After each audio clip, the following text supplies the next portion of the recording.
Bom dia, graça e paz. Eu queria falar assim hoje quando Jesus orou, porque ele, como 100% homem, o Verbo se fez carne, ele também conheceu o poder e as limitações da oração.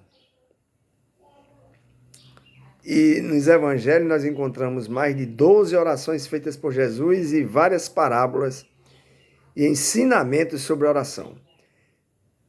Jesus ele era um judeu normal, seguia a prática, por exemplo, de ir à sinagoga, casa de oração, né? E orar pelo menos 3 vezes ao dia.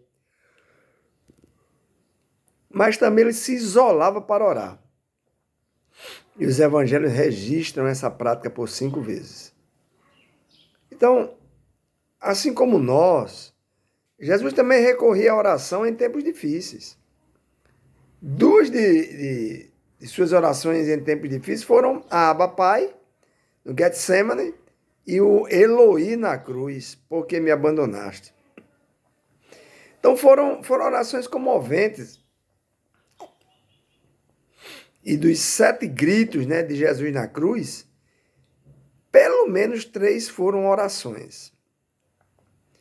Hebreus 5:7, ele relata que Jesus ofereceu orações e súplicas em alta voz, com lágrimas a Deus, que eu podia salvar da morte, ali era o homem, mas que não foi atendido. Como todos nós, Jesus também conheceu a sensação de ficar sem resposta às suas orações. E é isso que eu quero trabalhar em você. Que as orações, elas são sugestões que nós fazemos a Deus e vão ser analisadas, se estiver de acordo com o propósito dele, vão ser respondidas como nós pedimos. Se não tiver, vamos ter que aguardar. É isso que eu queria que você entendesse e ficasse calmo.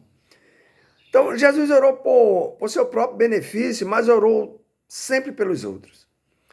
Ele orou pelas crianças trazidas pelas mães. Ele orou pelas pessoas junto ao túmulo de Lázaro. Ele orou por Simão Pedro não desfalecer da sua fé. E na sua última oração, ele demonstrou no seu último suspiro liberar graça intercedendo por seus perseguidores.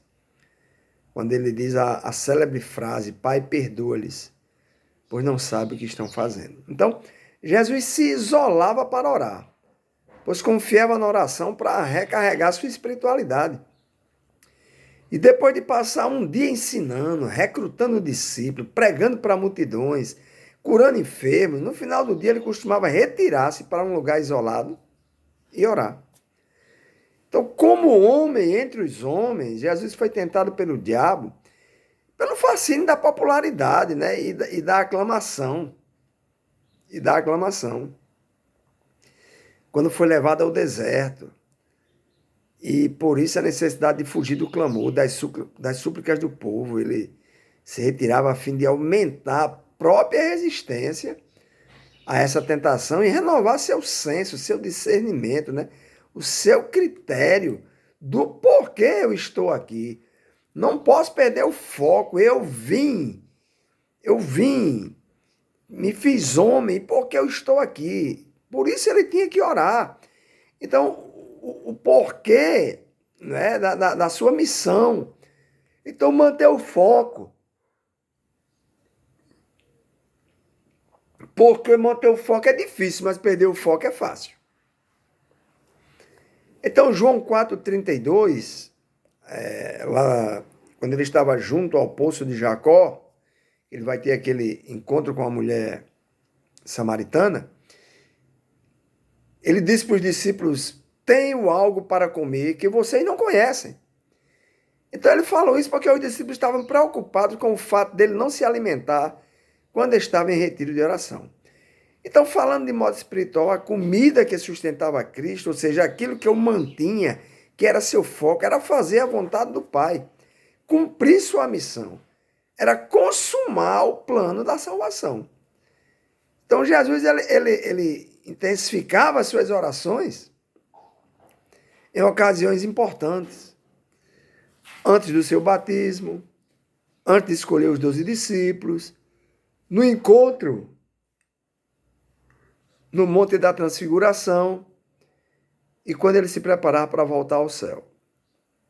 Então ele orou quando os 70 discípulos, a grande comissão que ele enviou de 2 em 2, voltaram da missão, contando o triunfo espiritual que vivenciaram, que os demônios se sujeitavam a eles. Então Jesus orou pelos discípulos, pedindo que o Espírito Santo viesse para eles como um conselheiro e está neles para sempre. Então em João 17 ele fez uma oração longa, orando por todos os que ao longo da história da igreja passariam a crer nele por causa da pregação dos seus discípulos em toda a história. Então veja bem que Jesus, como nós, teve que orar em momentos de fragilidade para não cair também na tentação. E deixou esse grande exemplo para nós. Que a gente possa pensar nisso e possa sentir o desejo de colocar em prática. Que Deus os abençoe.